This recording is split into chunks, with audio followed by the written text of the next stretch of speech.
ఇందాక చెప్పినట్టు కేసీఆర్ గారు ఆకలితో అలమటిస్తున్న తెలంగాణ రైతాంగానికి పంచభక్ష పరమాణాల మాదిరిగా ఒక కల్పతరువు మాదిరిగా కామధేనువు మాదిరిగా కాళేశ్వరం ప్రాజెక్టు మొత్తం తయారు చేసి ఇవాళ రెడీగా పెట్టినారు.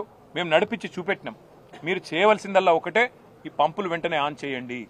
మీరు అనవసరంగా రాజకీయాల జోలికి పోయి రాజకీయంగా కేసీఆర్ గారిని బదనాం చేయాలనే ఒక చిల్లర ప్రయత్నం ఏదైతే మీరు చేస్తున్నారో ఇప్పటికే అవన్నీ కొట్టుకపోయినాయి గోదావరి వరదలో.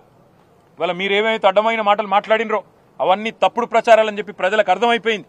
అందుకే మేము అనేది, మీరు చేస్తారా పంప్ హౌజు చాలు చేస్తారా చెయ్యరా తేల్చి చెప్పండి. మీకు అసెంబ్లీ సమావేశాలు ముగిసేదాకా ఈ ప్రభుత్వానికి మేము గడువు ఇస్తున్నాం. ఆగస్టు 2కు అసెంబ్లీ సమావేశాలు ముగుస్తా ఉన్నాయి. అప్పటిదాకా ఈ ప్రభుత్వానికి, ఎందుకంటే మేము కూడా అందరం హౌజ్లో నిలదీస్తాం, రైతుల పక్షాన ప్రభుత్వాన్ని అడుగుతాం, ఎందుకు చాలు చేస్తలేరు మీరు, అవసరమైతే ప్రత్యేక చర్చ పెట్టండి. లక్షలాది ఎకరాలకు సంబంధించిన ఎకరాలకు ఆయకట్టు నీళ్ళిచ్చే ప్రాజెక్ట్ ఇది. అట్లాంటి ప్రాజెక్టును మీరు ఎందుకు ఈ రకంగా రాజకీయ కక్షతో ఎండబెడుతున్నారు, రైతులను ఎందుకు ఇబ్బంది పెడుతున్నారు, ప్రజలను ఎందుకు హింసిస్తున్నారని తప్పకుండా అసెంబ్లీలో నిలదీస్తాం. ఆగస్టు 2 దాకా వేచి చూస్తాం. మీరు గనక ఆగస్టు 2 లోపల నిర్ణయం తీసుకొని పంపులు ఆన్ చేయకపోతే, నీళ్లు ఎత్తిపోయడం ప్రారంభించకపోతే 50,000 మంది రైతులతో మేము మా కేసీఆర్ గారి నాయకత్వంలో, మా పార్టీ నాయకత్వంలో మేమే వస్తాం, పంపులు మేమే ఆన్ చేస్తాం, రైతులకు ఎట్లా నీళ్ళు ఇయ్యాలో చూపెడతామని చెప్పి కూడా మా పార్టీ తరఫున చెప్తా ఉన్నాం. ఉత్తమ్ కుమార్ రెడ్డి గారికి, ప్రభుత్వానికి, రేవంత్ రెడ్డి గారికి కూడా మేము విజ్ఞప్తి చేస్తా ఉన్నాం. వేషజానికి పోకండి.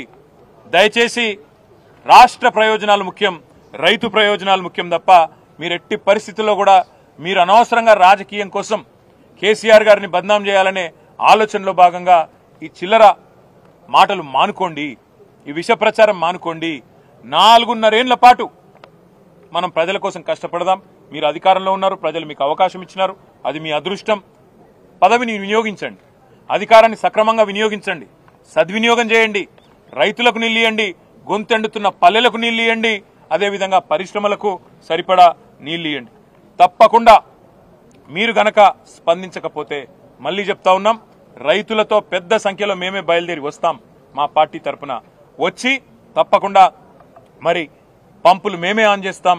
గోదావరి జలాలు తప్పకుండా బీడు భూములకు అందాలనే కేసీఆర్ గారి సంకల్పం ఏదైతే ఉందో అది నెరవేరే విధంగా మా పార్టీ తన కృషిని కొనసాగిస్తుందని చెప్పి తెలియజేస్తూ, ఇంకా ఈ పర్యటన దీంతో ముగిసిపోలేదు.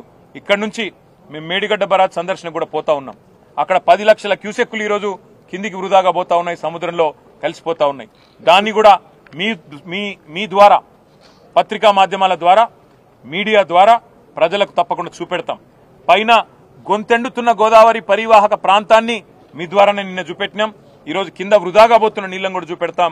ఈ నీళ్లను ఎత్తిపోసేందుకు మొత్తం వ్యవస్థ సక్రమంగా ఉన్నా నిర్లక్ష్యం చేస్తున్న ఉద్దేశపూర్వకమైన క్రిమినల్ నెగ్లిజెన్స్ ఏదైతే ఈ ప్రభుత్వం చేస్తున్నదో, నేరపూరిత నిర్లక్ష్యం ఏదైతే చేస్తున్నదో దీన్ని కూడా శాసనసభ వేదికగా, శాసన మండలి వేదికగా ఎండగడతాం. తప్పకుండా ఈ ప్రాంత రైతుల ప్రయోజనాల కోసం అవసరమైతే ఇందాక నేను చెప్పినట్టు ప్రభుత్వం గనక సకాలంలో మేల్కొని స్పందించకపోతే తప్పకుండా మేడిగడ్డ అదేవిధంగా ఈ కన్నెపల్లి కాడికి వేలాది మంది రైతులతో వస్తాం.